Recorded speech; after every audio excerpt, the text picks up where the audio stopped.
That's here also, thank you. It's my pleasure. Thank you so much, Michelle. Okay, now let's talk about this venue naman. It's very iconic. The Dolphy Theater, of course, is one of the most iconic places here in ABS-CBN. How do you feel performing Reina and launching the music video here? Someone pinched me. Someone pinched me. I think the last time I was here was when my mom did something here when I was this high pa lang. Wow. Hindi pa ako towering, splendid with my long legs, but it feels like a full circle moment for me because of course I take so much inspiration from my mom and I've learned so much from her kaya to be in this iconic theater, the Dolphy Theater, grabe. It's a milestone mark for my career, of course. Thank you. Yes, I did.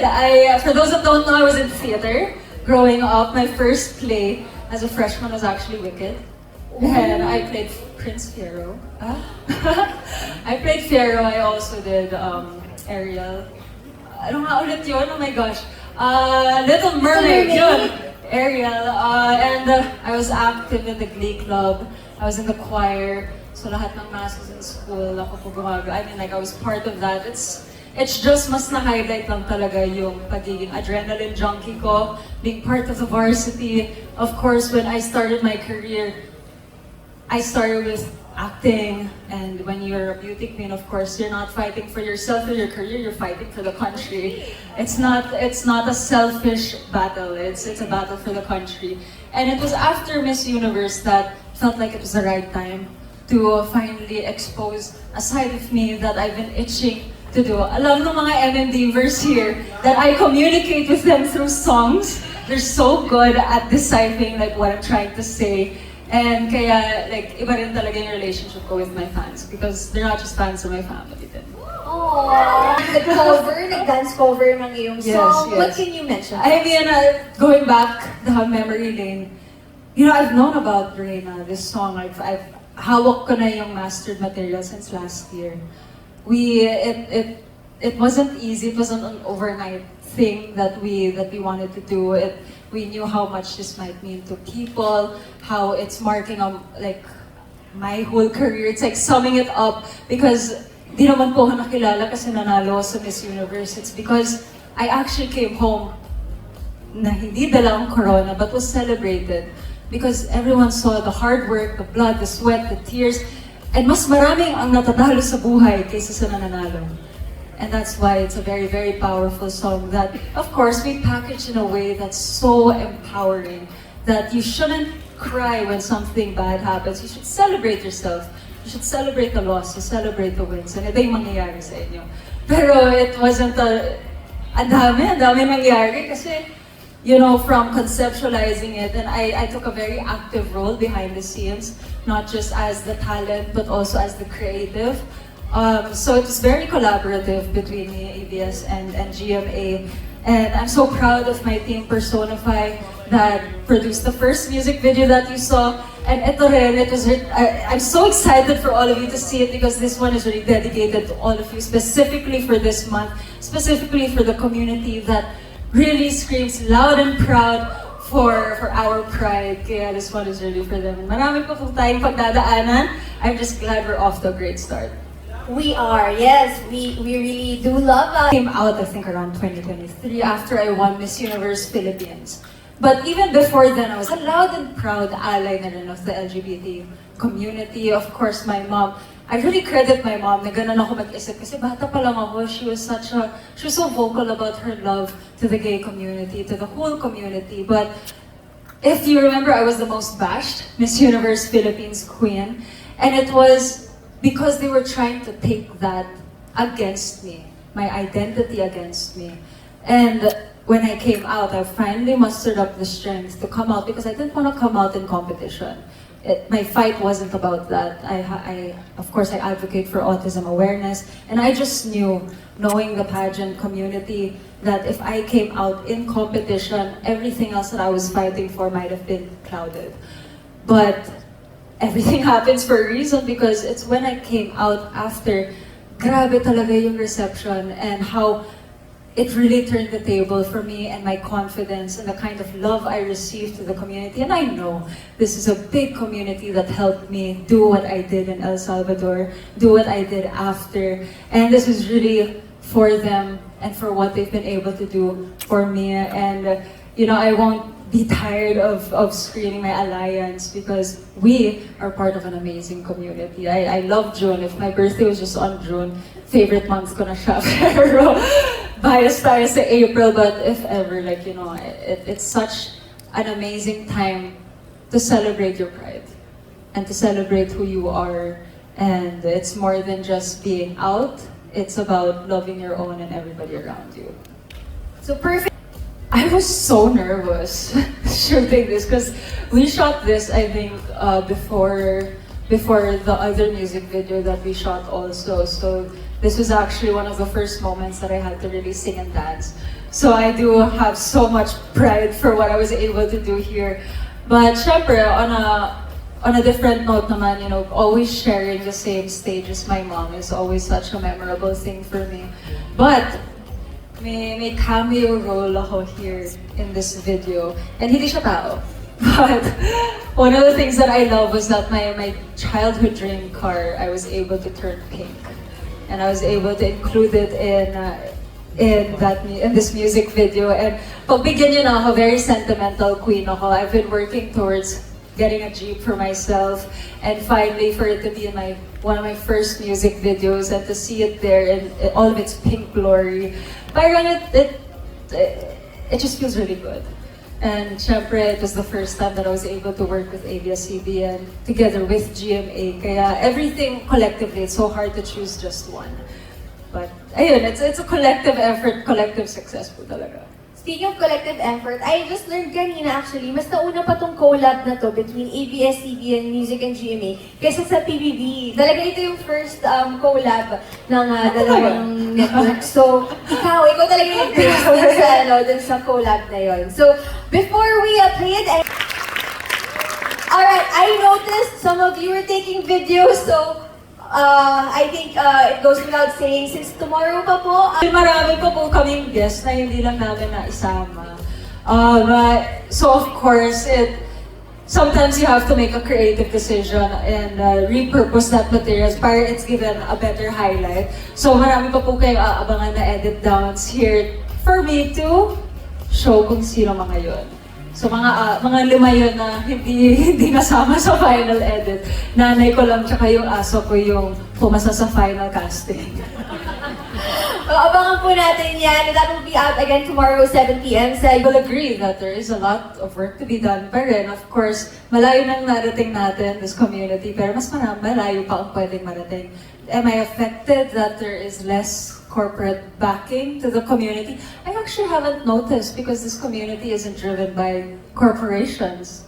It's driven by the community. With or without them, we will thrive. And we will make our mark as loud and as proud as possible. Kaya it's okay if there's less corporate backing. Nasa tama naman yung puso natin lahat, di ba?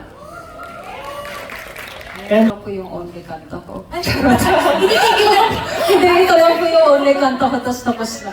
No, of course, marami pa pong aabangan. There's actually a whole album that's already in preparation. Some of them are already recorded.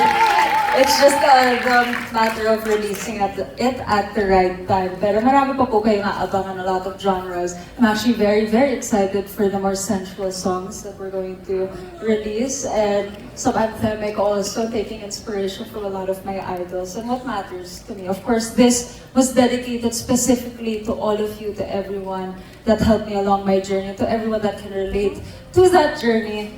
Pero marami pa po, mahaba pa po ang buhay nating lahat. So tuloy-tuloy po yan kasi music is forever.